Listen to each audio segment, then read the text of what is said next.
Hello viewers, welcome back to my channel. Welcome to mom's food corner. நீங்கள் என் சேனலுக்கு புதுசுன்னா subscribe பண்ணுங்கள், பக்கத்தில் இருக்க பெல் பட்டனை அழுத்துங்க. அப்போ தான் புது புது வீடியோஸ் உங்களுக்கு உடனுக்குடையாக வந்து வாங்க. இன்றைக்கி நம்ம பார்க்க போகிறது சோயா கிரேவி. சோயா கிரேவி எப்படி பண்ணுறதுன்னு பார்க்கலாம் வாங்க. அது சிக்கன் மட்டனோட சுவை அதிகமாக இருக்குங்க. நம்ம லாக்டவுனில் இப்போ இது வாங்க.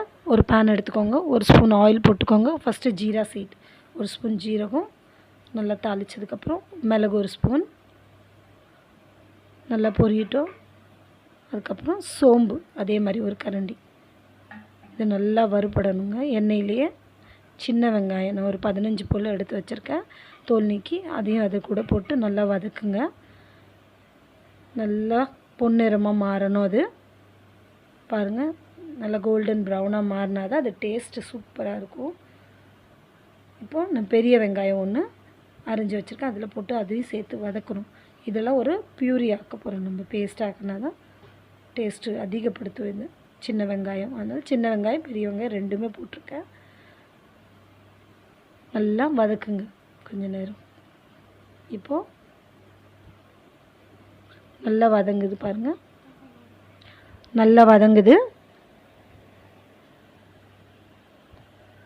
இப்போ நான் ஒரு தக்காளி ஒன்று சேர்த்து அதோடு சேர்த்து வதக்குறோம்.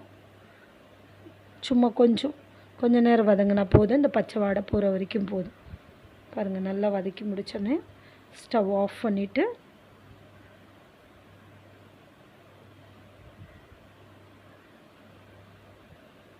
நல்லா வதங்கிடுச்சு. இப்போ நம்ம இந்த பொருள் எல்லாம் சேர்த்து ஒரு மிக்ஸி ஜாரில் அரைக்க போகிறோம், ஆற வச்சு. நான் நல்லா பொன்னிறமாக ஆயிடுச்சு. 5 நிமிஷம் ஆகிடுச்சுங்க, அதோடய பச்சை வாடெல்லாம் போயிடுச்சு. இப்போ ஆஃப் பண்ணிவிட்டு ஒரு தட்டுக்கு மாற்றி அதை அரைக்க போகிறேன். இப்போ அடுத்தது ஒரு குக்கர் ஒன்று வச்சுக்கிட்டு ஃபஸ்ட்டு அதில் ஒரு 4 ஸ்பூன் எண்ணெய் விட்டுட்டு பட்டை, லவங்கம், கிராம்பு, ஏலக்காய் போட்டு தாளிச்சிட்டேன். இப்போ அடுத்தது அதில் ஜீரகம் கொஞ்சம் சேர்த்துருக்கேன், நல்லா பொரியட்டுங்க. கருவேப்பிலை, ஒரு கொத்து கருவேப்பிலை. இப்போது வெங்காயம் 1.5 வெங்காயம் சேர்த்துருக்கேன் நான். நல்லா நீளவாக்கம் அரைஞ்சி நல்லா வதக்கிக்கோங்க. இதோட சுவை ரொம்ப டேஸ்ட்டாக இருக்குங்க, மட்டன் சிக்கனோட அதிகமாக இருக்கும் டேஸ்ட்டாக. நல்லா வாசனை தெருவெல்லாம் வீசுங்க. இப்போ ஒரு இஞ்சி பூண்டு பேஸ்ட்டு ஒரு ஸ்பூன் சேர்த்துக்கிறேன். நல்லா வதக்கணும். அதை நல்லா சேர்த்து கலந்து பொன்னிறமாக மாறினதுக்கப்புறம் அந்த பச்சை வாடை போனதுக்கப்புறம் குக்கர்லேயே தக்காளி சேர்க்குறேன் பாருங்கள். தக்காளி ஒரு தக்காளி போதுங்க. இது நீங்கள் 2 பேருக்கு சர்வ் பண்ணுறோம், உங்களுக்கு ஆளுங்க எவ்வளோ இருக்காங்களோ அதுக்கு தகுந்தபடி மாற்றிக்கோங்க. எக்ஸ்ட்ரா சேர்த்துக்கணும். தக்காளி வெங்காயம் நல்லா வதங்கணும்.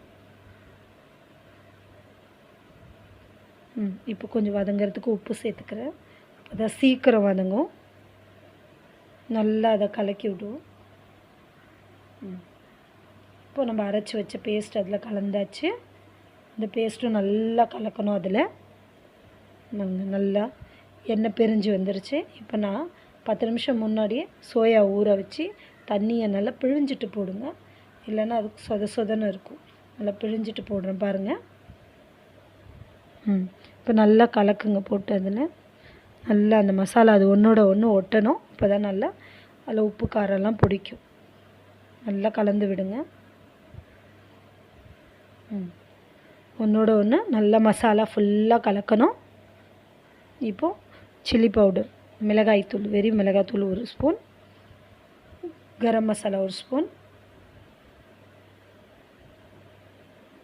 மஞ்சத்தூள் 1/4 ஸ்பூன் எல்லாம் போட்டு மறுபடியும் ஒரு வாட்டி கலர்றேன். நல்லா கிளறி விடுங்க ஒன்றோட ஒன்று ஒட்டாமல். அப்போ தான் அந்த தண்ணி, நான் ஒரு கிளாஸ் தண்ணி ஊற்றிருக்கேன். ரொம்ப தண்ணி ஊற்றிட்டாலும் நல்லா இருக்காது கிரேவி, ஒரு கிளாஸ் போதும். பாருங்கள் எப்படி வந்திருக்கு. கூட உப்பு சேர்த்துட்டேன். நல்லா கலந்து விடுங்க. 5 நிமிஷத்தில் இது ரெடி பண்ணிடலாம் எல்லா பொருளும். இப்போ குக்கர் மூடிட்டு ஒரு 3 விசில் வச்சதுக்கப்புறம் பாருங்கள் எவ்வளோ சுவையாக 5 நிமிஷத்தில் சுவையான சோயா கிரேவி ரெடி. நீங்கள் ஒரு வாட்டி வீட்டில் வச்சு ட்ரை பண்ணுங்கள், செம்மையாக இருக்கும். எல்லோரும் விரும்பி சாப்பிடுவாங்க. மறுபடியும் செஞ்சு சாப்பிடுவீங்க. நன்றி. புது வீடியோஸ்க்கு நீங்கள் ஷேர் பண்ணுங்கள், சப்ஸ்கிரைப் பண்ணுங்கள். நன்றி, வணக்கம்.